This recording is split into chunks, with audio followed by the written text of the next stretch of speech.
Thank you, Matthew. Welcome, everyone. I'm Bryn Burke, the Executive Director of the BC Building Trades. Thank you for joining us for this memorial service. It's an honor to be with you today on the traditional and unceded territories of the Musqueam, Squamish, and Tsleil-Waututh nations. We are gathered here because 43 years ago, a catastrophic construction accident occurred on the Bentall Tower 4 project. Gunther Couvreau, Donald Davis, Eero Mitrinen, and Brian Stevenson were working on the 36th floor when their flyform collapsed and they fell to their deaths. It was an event that shook the construction industry and an event that building trades unions vowed never to forget, and we haven't. Since the Bentall disaster, we have lost 1,195 construction workers. Last year, I stood before you and I reported that 30 workers died the previous year in construction due to workplace trauma or exposures. And I lamented at that time about the horrible and very predictable pattern that we see in construction, that every year approximately 30 construction workers die from workplace injuries. The year before that, we'd lost 28, and before that 30, and before that 27, and before that 32. And this year, as we prepared for the memorial service, I expected to see the same. And I was wrong. In 2002, the last complete year that we have data from WorkSafe BC, 54 workers died in construction, 28 due to trauma, and 26 to exposure. I really struggled about what to say about this. A near doubling of the average number of deaths in construction. And I went through the table that describes the nature of each of these deaths that WorkSafe BC produces in their statistical report. And I tried to understand how I could be standing here today talking about 54 deaths.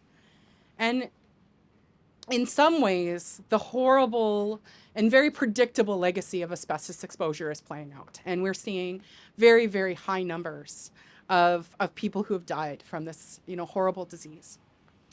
But there are also so many deaths due to falls, collisions, poor ventilation resulting in carbon monoxide, drowning, electrocution, equipment failure, and roof collapses. And then there were those whose compensable conditions contributed to their death, from heart attack, suicide, alcohol use disorder, and drug toxicity. So many deaths that were preventable and so much pain that is avoidable. And I never did, in preparing these remarks, find the words to convey the frustration, the disappointment, the anger to be standing here and talking about 54 deaths.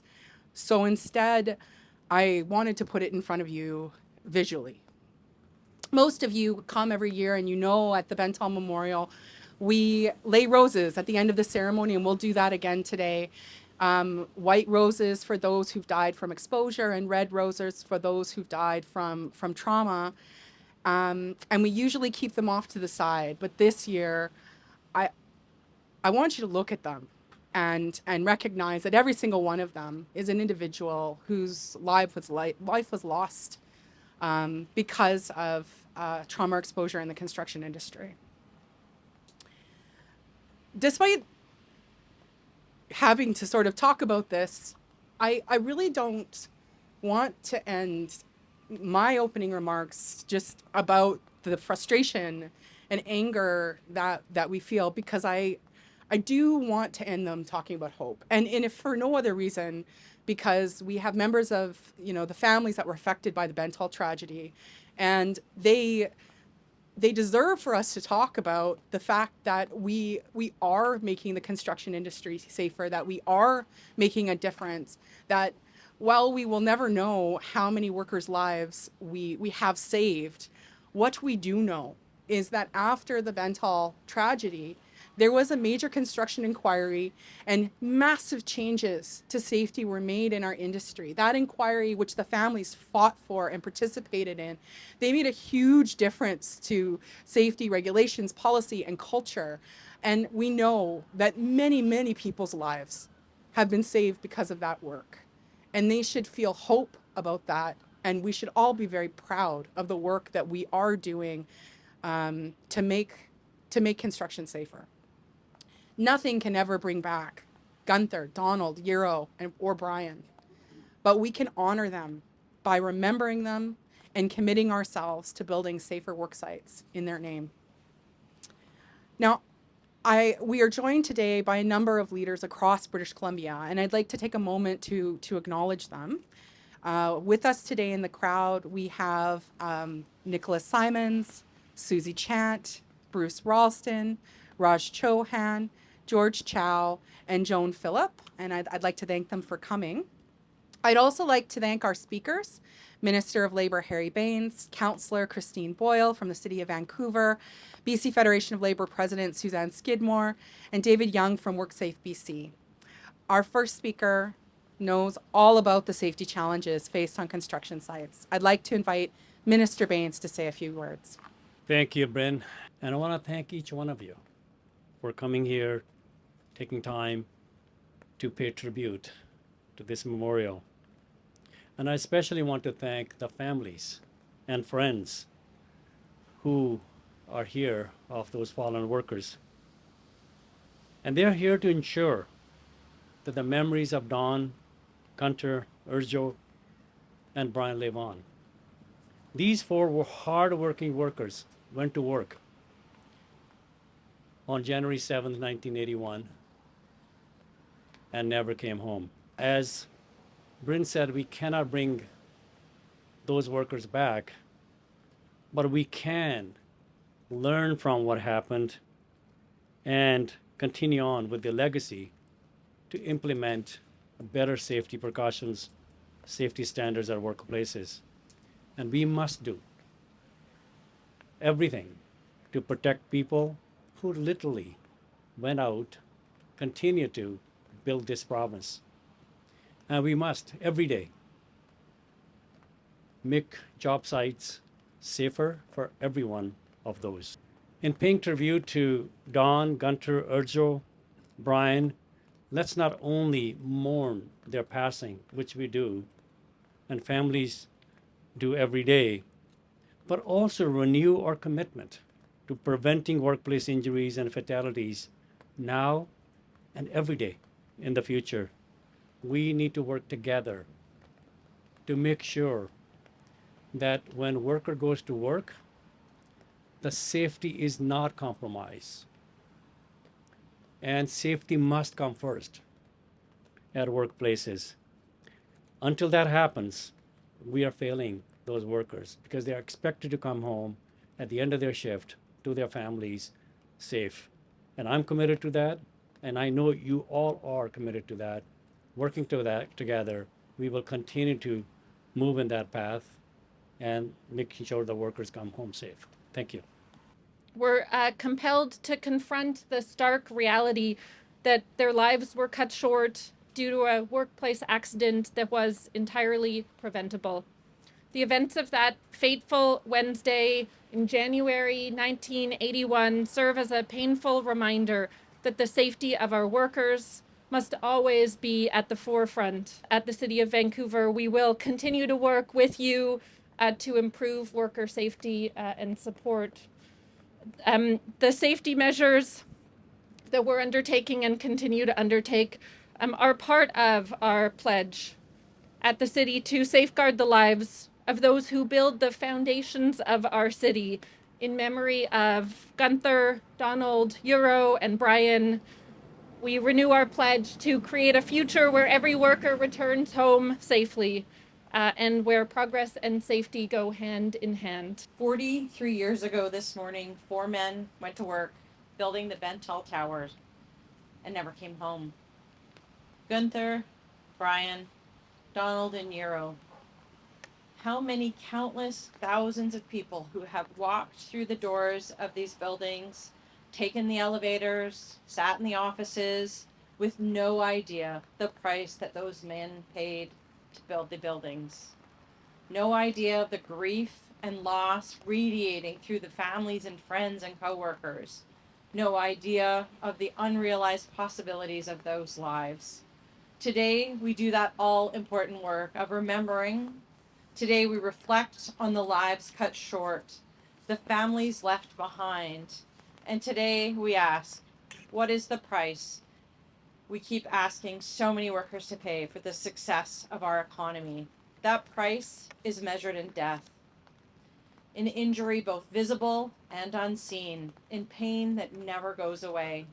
Construction workers shoulder more than their share of that price, as many here today can testify. And we will never stop fighting for safer workplaces. We will never stop calling to account anyone who places a worker in danger, whether it's through deliberate choice or reckless negligence. And as we remember and grieve, we acknowledge that some progress has been made. Workplaces, including construction workplaces, should be a lot safer today than 4 decades ago. And maybe they are. And a lot of the credit to the progress that has been made goes to the courage and determination of the families of those 4 men and the solidarity of working people who fought for change and won. Because what we don't see every day are the injuries that didn't happen, the lives that weren't lost. Thousands of workers go home healthy and safe every day because we have had some progress. But one worker dead is always one too many. And the numbers, they speak for themselves. We will keep fighting for progress and justice. And I want to salute the changes we've seen from our provincial government around issues from asbestos, WCB improvements, making sure construction workers stay healthy and safe on the job. They are steps in the right direction, but they are steps, not the whole journey. It should not take another Bentall tragedy to spur government, employers, and the WCB to swifter action. To the families and friends of those 4 men, I want you to know that all of us at the BC Federation of Labor and our affiliated unions stand with you. And on their behalf, I say, we will never forget, we will never relent, we will mourn the dead, and we will fight for the living. Thank you. It is such an important opportunity to remember not only the 4 workers who died in this tragedy, but the hundreds of other workers that have died in the BC construction industry since then. I know that preventing workplace incidents like this one is a priority for everybody here. But as we have acknowledged today, there is still much work to be done. To highlight the work ahead, I wish to share a few numbers with you. At the end of November, there were 165 accepted claims for work-related deaths across BC in 2023. 80 of those deaths were due to traumatic injury. 85 were due to disease, and more than half the result of asbestos exposure. 36 of those deaths were in the construction industry, with 15 the result of a traumatic injury and 21 from disease. This is not acceptable. Each of these deaths left a hole in our community and devastated a family mourning their loved one. We are here together to honor lost lives. We are also gathered together because we all aspire to the same vision: a province free of workplace injury, disease, and death. This is a shared responsibility, and we must work together to achieve it. At WorkSafe BC, we are partnering with the construction industry to focus on high-risk areas. Some examples include falls from elevation, particularly from ladders that are being used to access the exterior of a building. Injuries caused by mobile equipment, with a particular focus on worker safety when mobile equipment is reversing. Planning work safely when working near high voltage equipment or conductors to prevent worker contact with electricity. Musculoskeletal injuries, especially as related to overexertion and repetitive strain injuries. We understand how important it is to partner with employers, workers, unions, industry associations to foster a culture of workplace health and safety. While we endeavor to educate, encourage, and enforce safe work practices, ultimately it is the workers and employers of BC who champion safety in their own workplaces, who practice safety on a daily basis, and who are responsible for making the biggest difference in ensuring they and their colleagues make it home safe every day. When workers are injured, we partner with them and their employers to support timely recovery and safe return to work. We understand, and the research shows, that prolonged unemployment can lead to further physical and psychological issues, and our goal is to return workers as close as possible to their pre-injury lives. And finally, for those workers who die on the job, as Gunther, Brian, Donald, and Euro did, our team in Claims and Rehabilitation Services is partnering closely with our colleagues in prevention to support their families, help them navigate both the investigation and the claims process. We need to learn, and we need to keep learning. Keeping workers safe and supporting them and their families when they're injured or killed depends on the collaboration of so many groups represented here. So let us honor the 4 workers who died here 43 years ago, and the hundreds of workers who have lost their lives since then. We do this by renewing our commitment to ensure every British Columbian can come home from work safe and healthy every day. The best legacy we can offer is to build a robust safety culture and to prevent this type of incident and others like it from ever happening again. Thank you. Lastly, I'd like to give the families an opportunity to speak, and I know that Bruce and Diane Stevenson are watching right now from their home in Summerland. Welcome, Bruce and Diane. We look forward to seeing you next year. But we have representatives from the Davis family, and Mike has agreed to speak about his father. Please welcome. First off, I just want to thank the BC Building Trades for continuing to remember these 4 workers that died here. And to everyone else, all of the unions, MLAs, safety advocates, and anyone who stops to think before they do something or stops another worker from doing something unsafe. Just want to say I appreciate it. 4 words.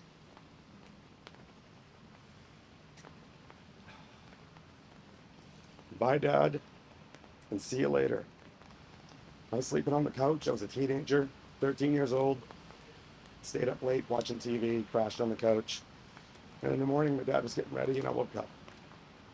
And I just said, bye, Dad. He said, see you later. But he didn't.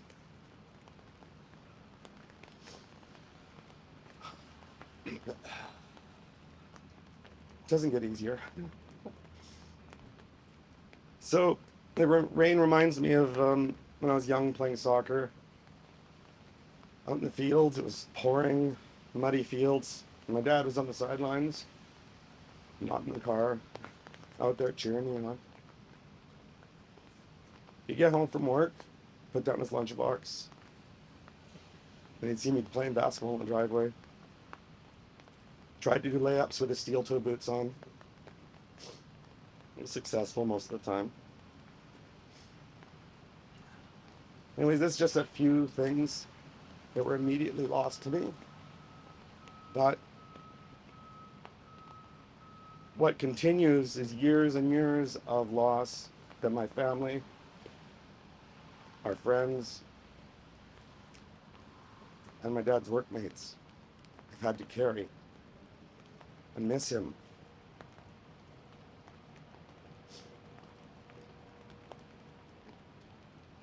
In the world, every minute, 4 workers are killed at a job.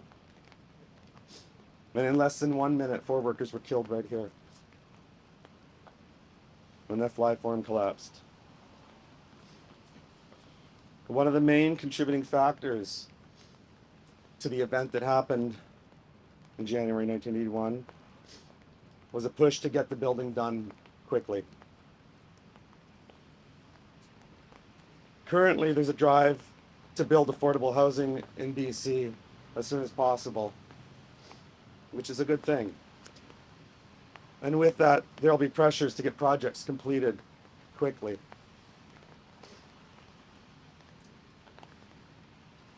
During the fall legislative session, they introduced a suite of housing legislation to deliver, in quotes, more homes for people faster in every part of BC. While I know that it's not intended to disregard health and safety, I know that it can be misinterpreted by many, and health and safety can be compromised. Upon reading quotes of mayors and council members also not intending any ill will towards workers, similar phrasing such as accelerated timelines, build faster, streamlined processes, accelerated home building, and build more housing faster than ever. These are all quotes by people who are excited about the changes that are coming in BC. But with that is a risk, because as you know, those who do not learn from history are doomed to repeat it. We all need to remember the ultimate sacrifice workers have made, so their families, friends, and co-workers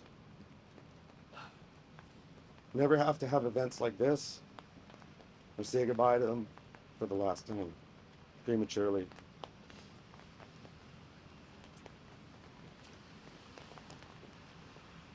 Anyways, that's all I've got. Did not end it. Thank you.